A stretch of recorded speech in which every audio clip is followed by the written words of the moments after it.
KM Vision, une génération d'action. Toute actualité sur KM Vision. Pour plus d'informations, appelez au 77 424 34 78 ou le 78 308 30 49. Assalamu alaikum.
Merci beaucoup. Merci. Je voudrais commencer par rendre grâce à Allah subhanahu wa ta'ala qui nous a permis d'être là ce matin dans le cadre de la mise en œuvre d'un certain nombre de,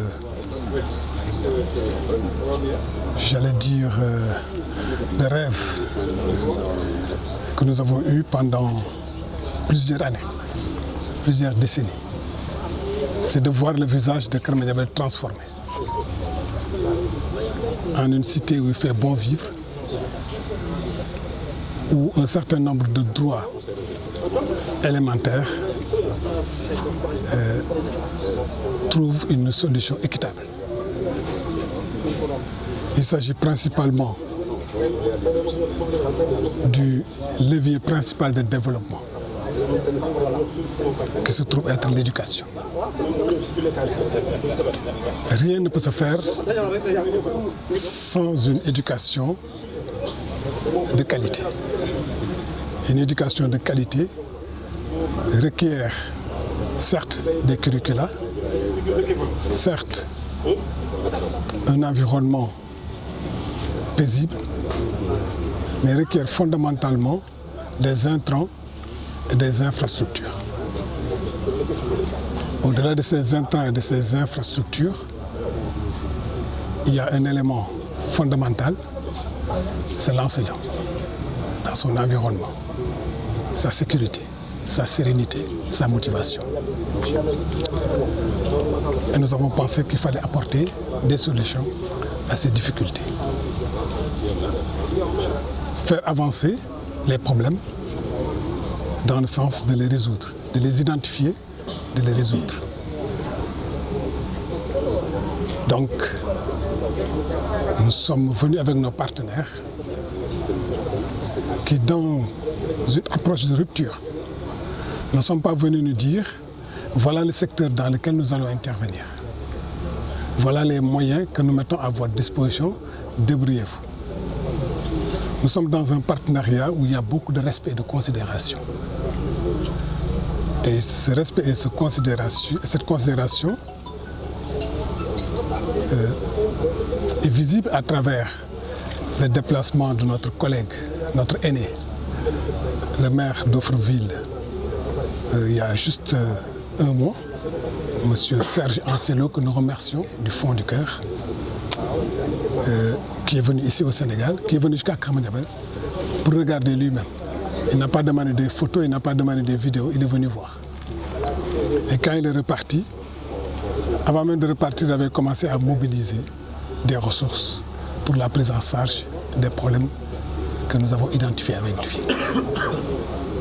Donc, il s'agit de la prise en charge de cet édifice qui, certes, est mieux que rien. Parce que je préfère de loin un enfant qui apprend dans un abri provisoire, qui apprend sous un arbre, qu'un enfant qui n'apprend pas.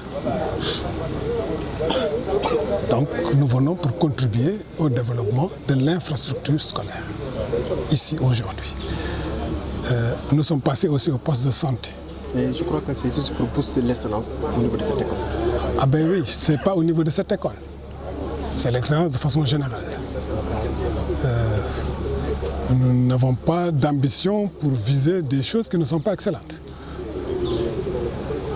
Nous sommes dotés d'intelligence, nous sommes dotés, et c'est ça d'ailleurs le plus important, d'une capacité de réflexion qui fait que nous sommes capables de développer Kermadiabel. C'est dans la tête tout simplement. Si les Coréens ont pu le faire, si Singapour a pu le faire, si Dubaï a pu le faire, pourquoi pas nous? Nous sommes capables de le faire. C'est une question d'engagement, c'est une question de vision et de développement stratégique. Et je pense que tout cela, aujourd'hui, est disponible à Kermadiabel parce que c'est une question de ressources humaines et d'engagement, de philosophie et de vision. Donc, on ne cherche pas 10, hein, on cherche 20 sur toutes les questions. Et on ne peut pas et puis réfléchir en termes de oui, développer cette école, abandonner l'autre. C'est pas ça. C'est pas développer un sous-secteur et abandonner l'autre. Non, c'est pas ça. C'est une démarche holistique. Parce que l'éducation est un système. C'est un système qui va du préscolaire, de la maternelle même, j'allais dire, au supérieur. C'est un link sur lequel il ne peut pas y avoir de rupture. Donc, tous les enfants sont d'égale dignité pour acquérir le savoir. Et de ce point de vue, nous ne faisons pas de discrimination. Qu'il s'agisse du préscolaire, qu'il s'agisse d'un dara, qu'il s'agisse d'une école élémentaire, moyenne, secondaire, il faut travailler à mettre en route une machine qui prend en charge tout le monde. Une machine qui intègre tout le monde. Une machine qui est holistique. Et c'est ça qui va faire ces résultats que nous avons vus d'ailleurs à Kermadiabel. Kermadiabel est une cité du savoir. Kermadiabel, depuis très longtemps, produit des intellectuels de très haut niveau qui sont, si vous regardez à travers le pays, dans la haute administration, mais au plan international, qui occupent des rôles extrêmement élevés. Et ce flambeau, nous ne sommes pas prêts à le laisser s'éteindre. Nous continuerons à l'enflammer, nous continuerons à l'entretenir pour que Kermadiabel demeure à jamais cette cité qui fait la différence. Vous étiez également au niveau du poste 1, mais également au Washington. Oui, le poste de santé, bien sûr, parce que la question de la santé est une question prioritaire. J'ai vu les conditions dans lesquelles nos braves agents de santé travaillent aussi. C'est extrêmement difficile. Un malade, je ne dis même pas l'agent de santé parce que lui, il est peut-être déjà en bonne santé. Mais le malade qui arrive dans certaines conditions d'accueil, je pense que vous pouvez même aggraver son cas. Et ça, je pense que ce n'est pas la première fois qu'on intervient au niveau de ce poste. En termes d'équipement, en termes d'accompagnement, ce n'est pas la première fois. Mais aujourd'hui, ce que nous voulons, c'est renforcer l'infrastructure, renforcer l'équipement.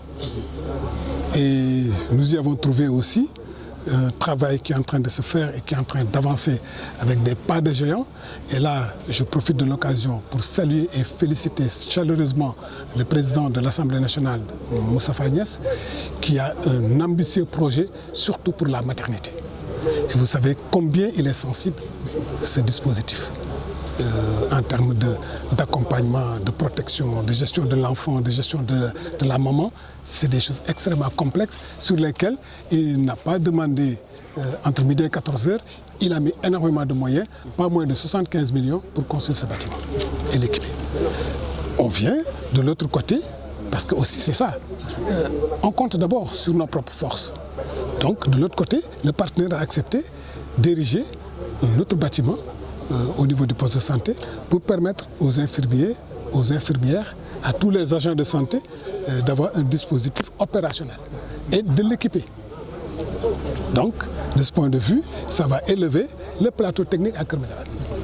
Et peut-être, si on se rappelle bien, cet édifice, cette infrastructure a été construite ici à Keur Madiabel en 1946. On était encore loin, on était dans la colonisation. Vous retournez là-bas, moi quand je retourne là-bas, je suis un peu choqué.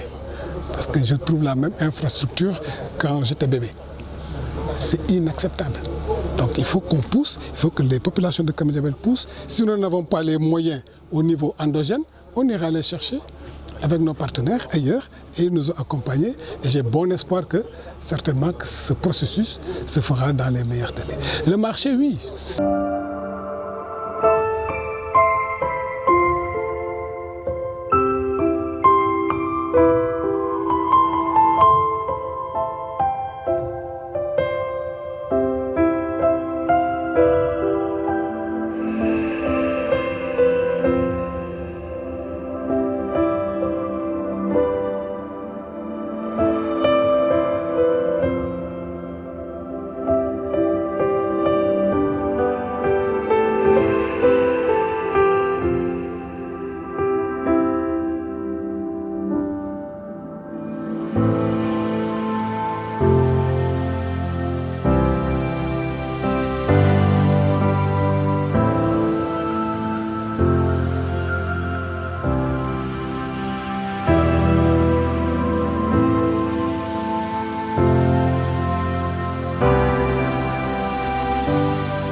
C'est la même chose. Moi, je suis passé là-bas pendant la campagne électorale. Les édifices que j'ai vus, voilà, je me rappelle quand j'étais encore tout petit, c'est les mêmes échoppes que je trouvais là-bas. Donc il est grand temps que tout cela change, qu'on ait un marché moderne, bien construit, bien équipé, bien installé, et que ce soit une base de développement économique, que les gens puissent disposer des meilleurs produits pour en fait vivre décemment, vivre dans les mêmes conditions qu'à Dakar, à Thiès, partout ailleurs. Parce que Keur Madiabel, je pense qu'avec son histoire, si nous sommes assez motivés, nous pouvons en faire une référence. Une référence au niveau du département, c'est notre ambition. Une référence au niveau de la région, pour que les autres éventuellement puissent venir s'inspirer de ce que nous sommes en train de faire. Donc c'est ce travail-là que nous faisons de façon holistique. Nous travaillons avec tout le monde, il y a le conseil municipal, mais nous travaillons avec les délégués, nous travaillons aussi avec les conseils de quartier. Et tout cela charrie de l'énergie, charrie de l'intelligence pour qu'effectivement qu'on puisse réaliser des choses assez importantes d'ici 5 ans. Alors, monsieur le maire, vous avez parlé des problèmes de marché. Les vendeuses également ont soulevé des questions tellement essentielles comme l'insalubrité, l'insécurité, le manque de lampadaires, entre autres. Quelle réponse pouvez-vous en apporter?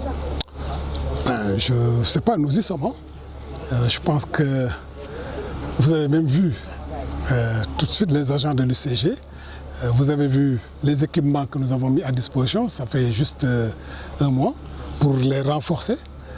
C'est des équipements motorisés pour permettre le ramassage des ordures et leur traitement. Il y a un centre qui est mis en place, que nous sommes en train d'ailleurs de reprendre, de moderniser avec la Caritas pour donner plus d'envergure. D'ailleurs, nous allons y aller tout de suite là pour aller jeter un coup d'œil, pour améliorer ce cadre de vie. Oui, les échoppes, effectivement, nous y réfléchissons, ça va de pair. L'insécurité, bien sûr, parce que si ce n'est pas aux normes, il est clair qu'il y aura de l'insécurité. Mais si nous travaillons à normer les choses, effectivement, il y aura de la sécurité au niveau des installations, il y aura aussi de la sécurité au niveau des attaques. Et, en tout cas, c'est un processus dynamique. C'est un processus dynamique. Les lampadaires, oui, c'est une question essentielle qui revient. Mais cette question-là, ce n'est pas moi qui la règle, c'est le président de la République. Le président de la République a mis en place un processus de démocratisation de l'accès à l'électricité. Un processus de démocratisation de l'accès à l'eau. Accès universel à l'électricité, accès universel à l'eau. Donc, il n'y aura aucun village où il n'y aura pas d'eau, où il n'y aura pas d'électricité. Ça c'est une affaire du président de la République. Mais au-delà, il dit, sur l'éclairage, il met 100 000 lampadaires dans la deuxième phase. Et depuis le mois de juin, si vous avez suivi les communiqués du Conseil des ministres, il avait dit que depuis le mois de juin, ce programme devait être mis en œuvre. Il est arrivé de petits retards, mais je pense que dans les jours à venir, d'ailleurs vous avez vu les agents de l'ASER sont venus ici, nous avons tracé partout où ces lampadaires doivent être installés avec le président de la commission urbanisme, voilà, avec tous ses membres. Le président de la commission communication était là-bas. Il y a juste une semaine, le gouverneur de Kaolack a convoqué une réunion où nous avons établi chaque commune les quantités qu'elles doivent recevoir. D'ailleurs, il y a un dispositif qu'on doit mettre en place pour élaguer les arbres, pour créer les zones de sécurité, parce qu'en général, ces lampadaires, on voit certains chauffeurs qui les heurtent. Donc, ils vont être implantés dans les jours à venir. Kermadiabel, c'est combien? Kermadiabel, dans cette première phase, va recevoir 200 lampadaires. C'est beaucoup plus grand, mais compte tenu de la vitesse à laquelle nous voulons exécuter les choses, il y en aura d'autres qui vont arriver. Mais là, je pense qu'au mois d'août, là, il y aura 200 lampadaires qui vont arriver. Donc ça, c'est assez clair en ce moment-là. Et c'est important parce que c'est des lampadaires solaires. Je voudrais dire que cela va soulager les factures d'électricité au niveau de la mairie. Et je pense qu'en termes d'entretien, c'est encore des emplois. Parce que aussi c'est des problématiques qui sont liées. Et ceux qui vont entretenir les réseaux seront formés, il y aura un fonds d'entretien. Je pense que tous ces éléments-là, en tout cas, bon, je n'aime pas trop m'aventurer là-dessus, mais dans les jours à venir, c'est des choses que vous allez...